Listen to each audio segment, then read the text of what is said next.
So, what kind of vehicle you have? You got a truck, right? I am the proud owner of a 2015 Ford F-150 extended cab, and I love it. Let me ask you, even though it's a Ford, this is probably an odd question. Has it ever been worked on? Yes, it has been worked on. When did you take it into the shop? About 6 or 8 months ago. So it's still there? No, not at all. Well, what are you doing with the truck now? Driving the heck out of it. Is it working properly? Yes, sir. Now, whenever you got it back from the shop, did you take it to another shop and have something done? Not at all. Huh, okay. All right. Well, I'm glad you have a Ford. I'm kind of a Ford I'm pickup guy myself. You drive a Dodge. Okay, brother.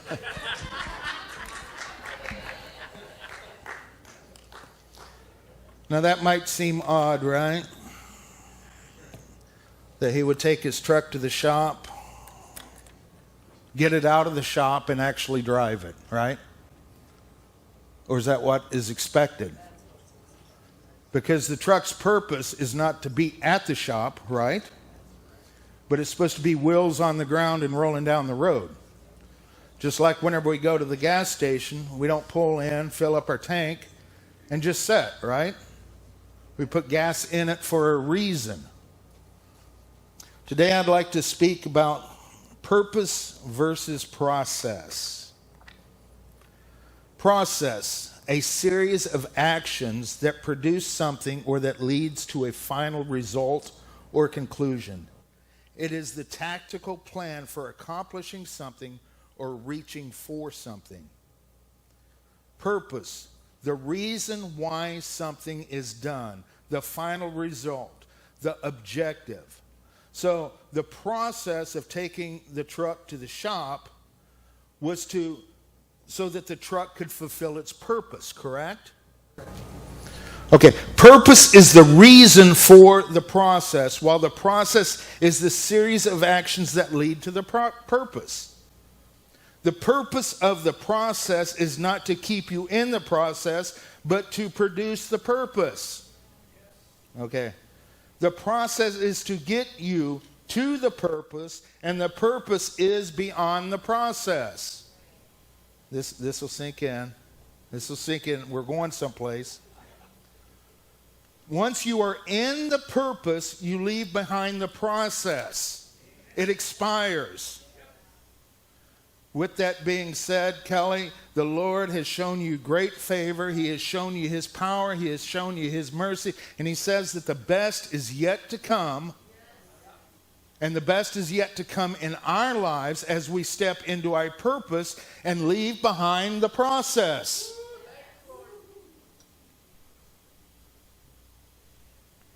He's shown you some pretty cool stuff lately. It's not even the beginning. This is His good favor upon you. So, most generally, the Bible is read, taught, and looked at through the lens of process over purpose. In other words, it is viewed as a roadmap to a future destination over a view of a current real-time location.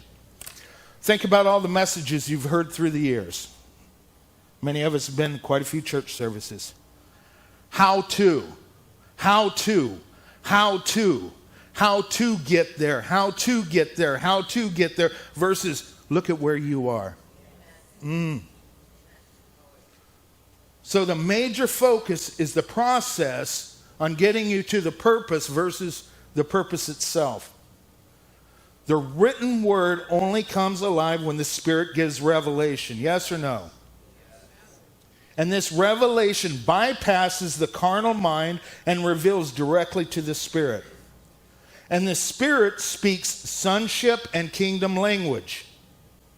And kingdom language is not carnal driven, but Spirit driven.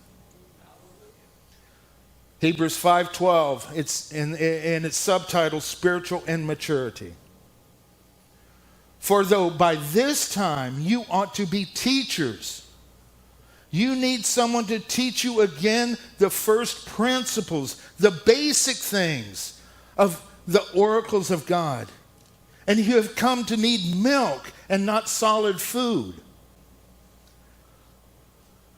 It's saying, at some point, you need to become the teacher and not the student.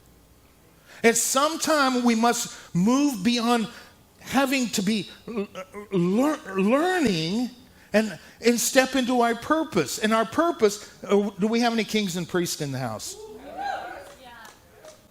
Our purpose is to be kings and priests, not simply students. Are we disciples of Christ? Absolutely. There is a major difference between a sonship and kingdom mindset and the religious mindset, which is most common. I'm going to say this, and I'm not going to hold back on it, even though it might sting. Every religion, to include Christianity for the most part, is tied and bound to systems or processes and focuses very little on purpose. The majority, I'm not saying all, religion focuses on the process and not the purpose. And if we focus on the process versus the purpose, then you need me and I need you. It is what's it called? A codependency we got going on. And we can all be happy because we got something to do.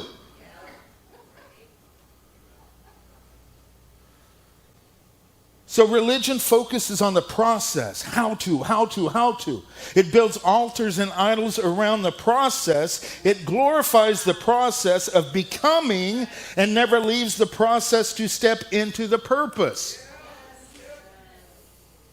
The process is important to get us to the purpose.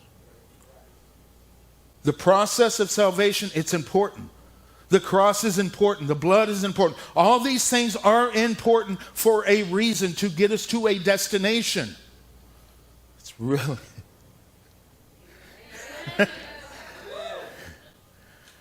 But it was never intended to be a repetitive cycle of life for the believer or the church. So if we get stuck in the process, we will never walk in the purpose. And the Lord is calling us to walk in purpose this day. He's saying, no more going around the mountain, the wilderness. You've trampled the ground. There ain't no grass growing. But it's time to go somewhere. Jesus did not come to give us a process, but rather to restore a purpose. And that purpose is restored, healthy, complete sons to the Father and a Father's kingdom to his sons. Jesus did not get stuck at the cross. Think about this. He passed through it and was resurrected. Yes or no? Yes. So often we are stuck in the being fixed process that we never reach our purpose. And that purpose is to be resurrected through the cross. And what happens whenever we're in this constant state of being fixed over and over and over and over? Not only are we holding ourselves back and not stepping into our purpose, but we're also sucking off of someone else's purpose.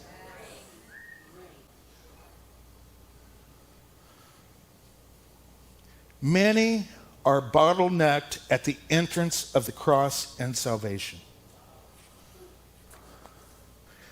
It's really crowded right there. It's time for us to move through the door and then turn around and take those curtains and spread them wide for others to be able to walk through. I am nothing but a poor, broken, an imperfected man, striving in constant need of salvation, deliverance, constant need of working the process, working the system. I started as a poor man, I'm still a poor man. How many times must we be saved? How many times must we be delivered and set free? How many times do we walk around the same mountain?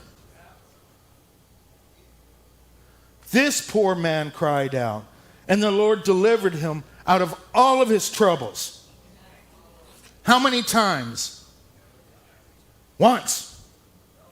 One time. There is no more yesterday. There is no more yesterday. That's the mentality that we need. That's the mentality we need. I'm not there anymore. Break down all these walls and traditions. Your way is a better way. He has a better way for the church. He has a better way for us today. And that's what he's slowly been unraveling before us over the last year or 2 years. There's a better way. There's a better way. There's a higher place. Don't get caught in the systems. I will just endure until the end. I'll just hold on till the return. I'll just keep working the process till I'm rescued. I'll just keep worshiping the process and never see the glory of the resurrection.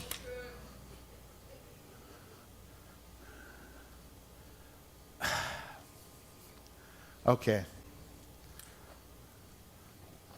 This program is good for some people, but there's a thing called the AA and the NA and all this other stuff. I have not touched alcohol in 45 years, but still, I'm worshiping this program. I'm still worshiping what has helped me and have not moved past it. I'm still an alcoholic, even though I ain't touched anything in 45 years. That's an exaggeration. It's been about 16 years, I believe, for me.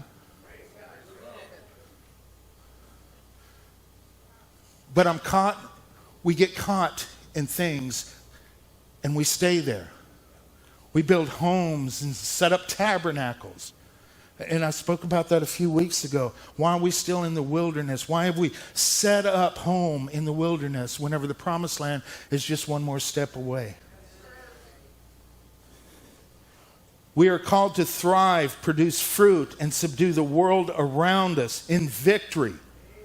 Walking in the glory of the Lord, as he is, so also are we, where? In this world, in this life, today.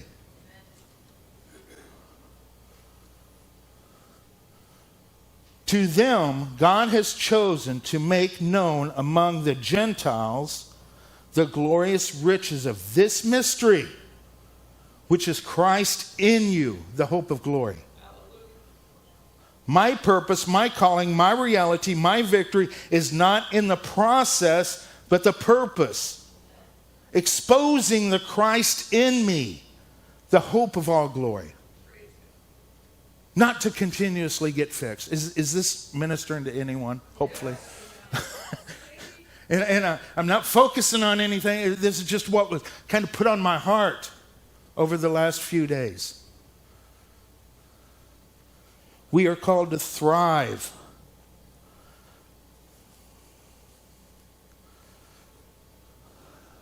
Religion centers around a system and processes. Relationship centers around encounter. And in the relationship, the process is completed and the purpose comes into reality. In other words, if I'm not in this relationship, all I have is the process. I will never step into my purpose. But in his presence,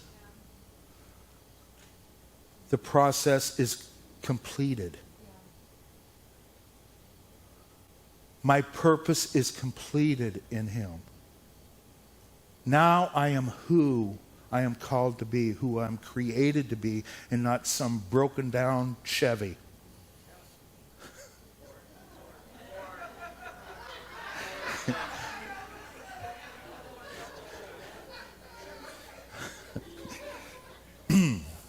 No riots.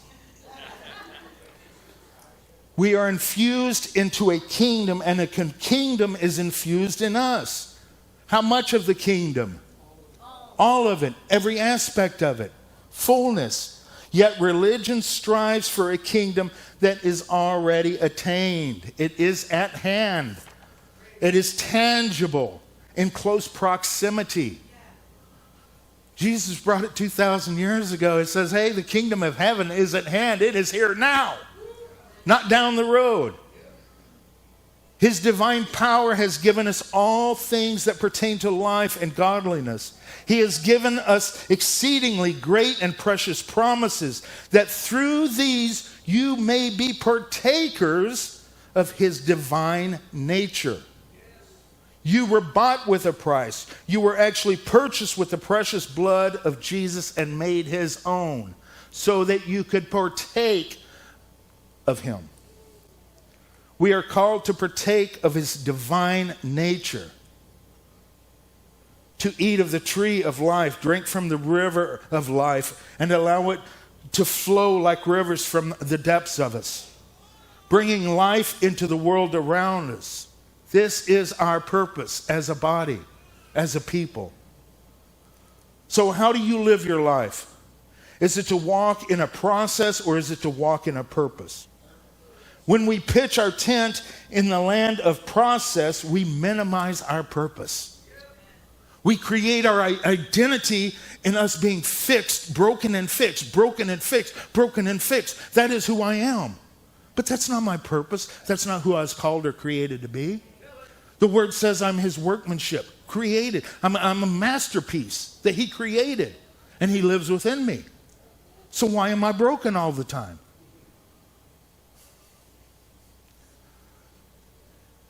And here's the kicker.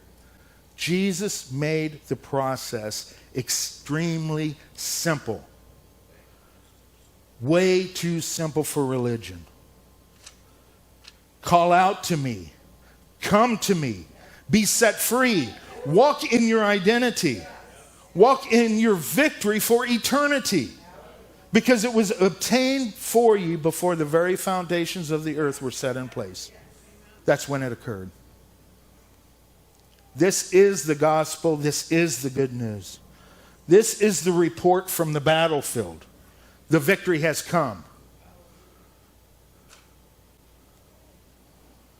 The gospel is not the victory will come. That it's already come. It's not on its way. It's already arrived.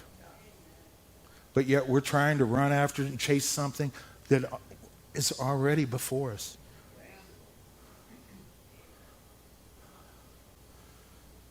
Gospel, the good message. In ancient times, in the Greek, it was used to describe a royal proclamation of a military victory or the ascension to a throne. A messenger would run back to the capital city and proclaim the gospel, or Iniaguli, whatever it is. I practiced before service too, so how'd that turn out? But proclaim the gospel to the people. It was not the victory will come. It was rather the victory has come. Big difference. We're trying to proclaim something is going to come. We're trying to proclaim the gospel's coming whenever it's already come. Straight from the battlefield. This is why the gates of hell cannot prevail. The victory will not come. It already has come.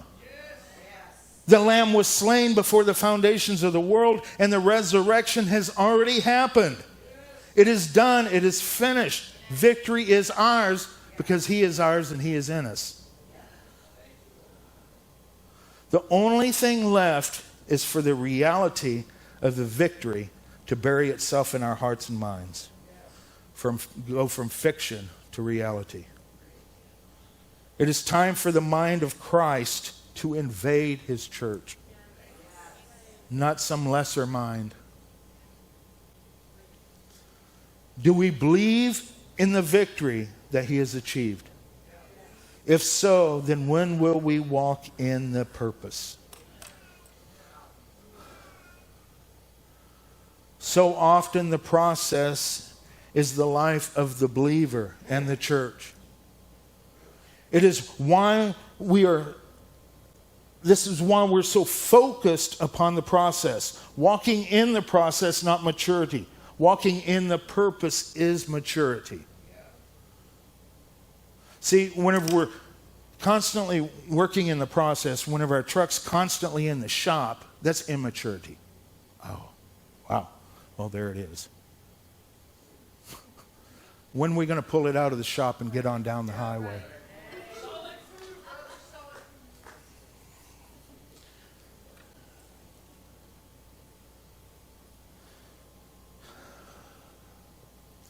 This is how we become the reflective radiance of Christ. This is how we display the King of Glory in and through our lives. We elevate our minds. Do not be conformed to the world, but be transformed by the renewing of the mind. May we have this mind of Christ. So what is your purpose? As a man thinks, so he is. Is your purpose being broke and being fixed, or is your purpose being complete and perfect in Him? This is something for us to really think about, folks. The process is to help us to get to where we already are. He's not withheld any good thing from us. That's what His Word says. So through this process, I'm going to get to where I already am, in Him. It makes sense? It's already right in front of us. It's available to every single person sitting in here right now. Fullness, completeness, healing, deliverance. It's all one in one beautiful package that was achieved for each and every one of us over 2,000 years ago. Let me back it up a few thousand before that, before the foundations of the earth. So I'm working, I'm striving, I'm working. The church is working and striving to get to something that we already have.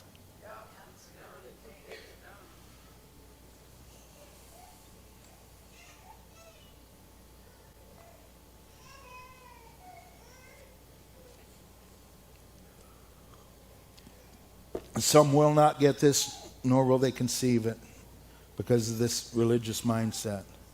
And I've dealt with it time and time again. And it wears me. I will only have so much conversation with those that are so bound up in religion and tradition, because I know I'm casting pearls before swine, because they're not looking at the Word through revelation of who through the Father. And it's like beating a dead horse. I say that because I've experienced it and I've analyzed when I start to back up. I've only got so many pearls to throw. Not everybody will get this, because this news is far too good to get. It's far too achievable. It's far too available. It takes the stress and strain and worry and, all the other junk out of the way. He has called us to be one thing, to be in love with Him, fall in love with Him, be at His feet, surrender to all so that He can pour in all. He has not reserved anything from Himself from any one of us. We're only as far as we want to be. If I am broken, it is no one's fault but my own. Well, there it is. Yeah, it's true. If I'm not with Him, the depths of being just absolutely lost in Him, it's not His fault, it's mine. That's reality. And He is calling us from a place of immaturity, being selfish and not stepping into the fullness of what He has for us and who we are in Him. It's time to move on. He's trying to prepare our hearts through this washing of the mind in order for us to go out and display the King of all glory to the hurt, broken world, to our friends and family and loved ones, city and nation. Where's the miracle signs and wonders, the healings, the deliverances? Where's the salvations? Because we're busy getting fixed every 5 days? I'm not angry, I'm passionate about this. He's calling us to higher levels. If we always do what we've always done, we're always going to get what we've always got.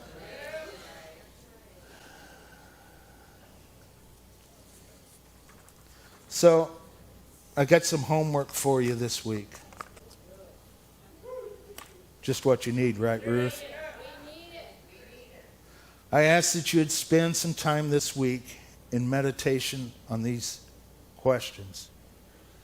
Be honest with yourself. Be honest with the Lord.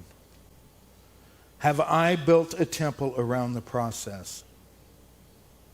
Am I actually walking in my purpose?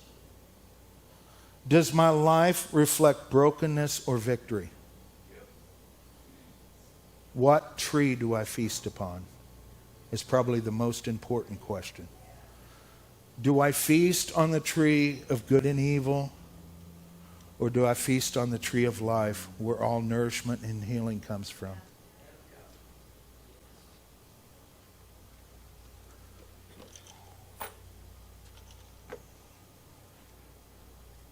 The tree of life, its fruit has no blemishes. The tree of life, there is no blemish.